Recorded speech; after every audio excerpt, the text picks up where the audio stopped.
고등학교 때부터 친하게 지냈던 5명의 친구가 있었다.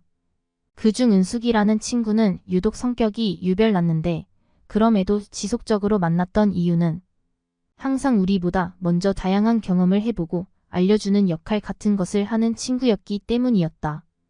그 덕분에 나이트도 경험해보고 핫한 명소 같은 곳도 다녀볼 수 있어서 좋기는 했었지만 은숙이도 그걸 알아서인지 은근슬쩍 우리들 무리해서 대장 노릇을 하려고 했었다. 나도 그렇지만 다른 친구들도 조금은 내성적인 성격 탓에 마음대로 하려는 은숙에게 아무런 말을 하지 못했는데 은숙이는 이미 우리를 다 파악을 했는지 나중에는 총무 역할도 자신이 하겠다며 어디 먹으러 갈 때나 놀러 갈 때도 돈 관리는 은숙이가 했었다.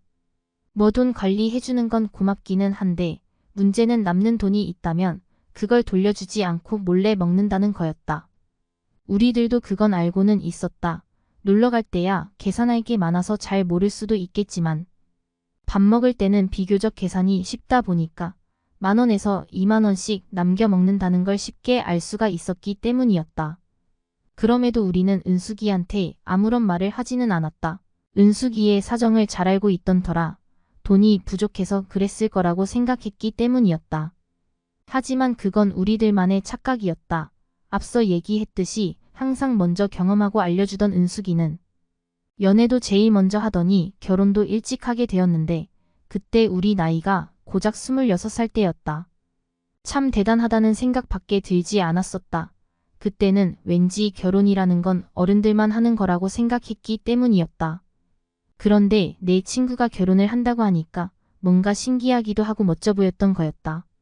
하지만 돈도 많이 나갈 줄은 꿈에도 몰랐다. 결혼을 준비하던 은숙은 당연하다는 듯 혼수 지원을 요청한 거였다. 필요한 게 TV부터 시작해서 냉장고, 세탁기, 에어컨 이렇게 요구를 했는데 각각 가격이 다르니까 친구들끼리 돈 모아서 한 번에 사달라는 말에 나도 그렇지만 친구들도 당황했다. 그러나 어른들 말로는 결혼식이 품앗이 같은 거니까 나중에 받으면 그만이니 해줄 수 있으면 해주라고 하셨다. 결국 우리는 각각 150만 원씩 모아서 은숙이가 원하는 혼수를 해주게 되었는데 정작 은숙이는 결혼식이 끝나고 신혼여행을 갔다 온 후에도 우리한테 고맙다는 말 한마디를 하지 않았다. 지금 생각하면 기분이 나쁠 수도 있는 부분이었지만 그때는 워낙 모르는 게 많을 때라서 아무런 생각이 없었다. 아무튼 은숙이는 결혼식을 한 뒤로는 일도 그만둬서인지 일이 방해될 정도로 하루 종일 연락이 왔었다. 매번 심심하다면서 만나자는데 놀고 있는 은숙이와 달리 친구들과 나는 사회초년생이라 그럴 수도 없었다. 그래서 한 번씩 만날 때마다 은숙이는 자신이 기다리는 입장이었으니까 먹을 걸 우리 보고 쏘라고 했는데 황당했지만 남편 돈 쓰기 눈치 보인다는 말에 어쩔 수 없이 우리가 낼 수밖에 없었다. 그렇게 3년 동안 은숙이는 돈 한 푼 안 내면서 우리를 만나게 되었다가 어느 날은 아이를 가지게 되었다면서 또 다시 당연한 듯 우리한테 출산 선물을 사달라고 했다.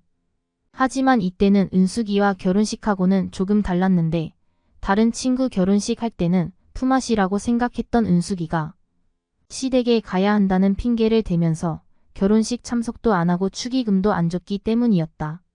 나중에라도 주지 않을까 기대를 했으나 은숙이는 이미 지난 걸로 왜 그러냐며 돈이 중요하냐고 했었던 게 있어서 우리는 굳이 은숙이가 원하던 대로 선물을 해줘야 하나 싶었다. 결국 은숙이를 제외한 친구들끼리 얘기한 결과 더 이상 은숙이가 하자는 대로 하지 말자는 결론이 나왔는데 달라는 선물을 안 해주자 은숙이도 우리끼리 얘기를 하게 된 것을 눈치를 챈 것 같았다. 그러나 은숙이는 별 반응이 없었다. 그래서 우리는 은숙이가 민망해하니까 모르는 척 한다고 생각을 했는데 그게 아니었었다. 은숙이는 속으로 복수를 다짐했었는지 또 다른 친구가 결혼을 하게 되었다며 예비 신랑을 소개해주겠다고 한 자리에서 그 친구의 동거 경험과 온갖 치부를 예비 신랑한테 다 까발린 거였다. 그 결과 결혼을 약속했던 친구는 준비도 하기 전에 파혼을 하게 돼버렸는데 정작 은숙이는 미안하다는 말 한마디를 하지 않았고 오히려 이런 꼴 보기 싫으면 친구끼리 할 도리는 하자고 했다. 어이가 없었다. 정작 할 도리는 누가 다 하고 있는 건지 은숙이만 모르는 것 같았기 때문이었다.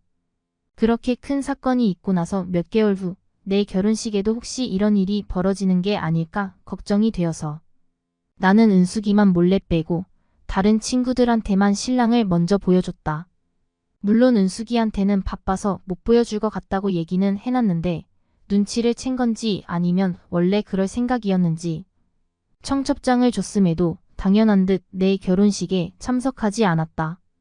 축의금도 당연히 못 받았는데 차라리 마음고생할 바에야 안 오는 게 낫다는 생각에 더 생각하지 않으려고 했다.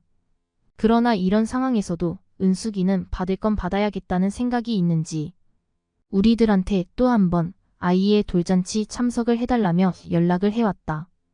이때는 나도 그렇고 친구들 전부 다 은숙이에 대한 정남이가 떨어질 대로 떨어진 상태라서 더 이상은 은숙이의 뻔뻔한 태도를 받아주기보단 정리가 필요하지 않을까 싶었을 때였는데 정작 은숙이 때문에 파혼당했던 친구가 무조건 참석을 하자고 한 거였다.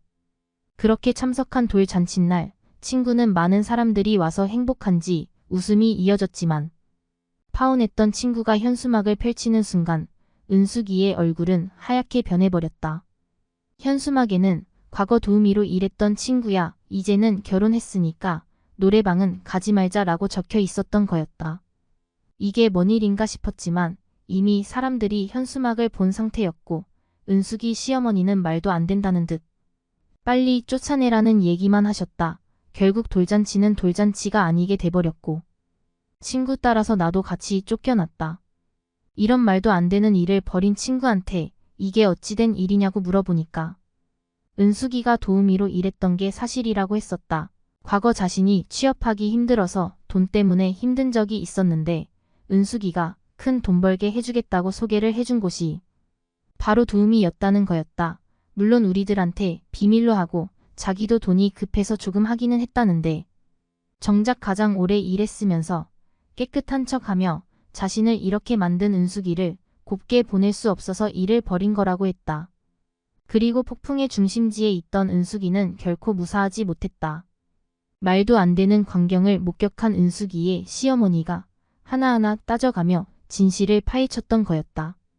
더 이상 거짓말로 빠져나갈 수 없게 된 은숙이는 그제야 모든 사실을 고백하며 앞으로 그런 일은 없을 거라고 약속했지만 이미 은숙의 시어머니와 남편은 마음을 돌렸는지 은숙이의 다짐을 받아주지 않았다고 했다.